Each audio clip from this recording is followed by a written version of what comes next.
Ahti Moilanen, Oulun vaalipiiri, Oulujoki varressa semmoinen kunta kuin Utajärvi ja 3. kertaa olen eduskuntavaaleissa käytettävissä ja eli ehdokkaana.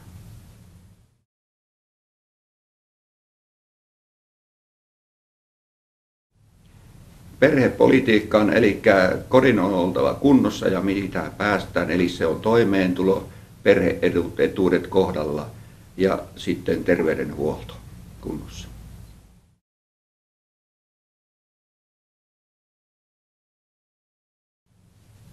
Yhteiskunnan velkakierre pitää saada katkaistua ja velkataakkaa vähennettyä ja tätä kautta saadaan korkomenot pienemmäksi.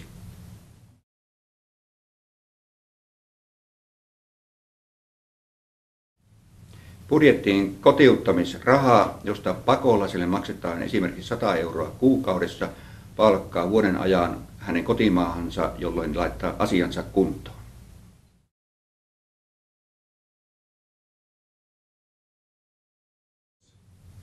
Itsemääräämisoikeuden palauttaminen EU-Suomessa. Pitääkö esimerkiksi energiapuun tukemisessa pyytää lupa Brysselistä?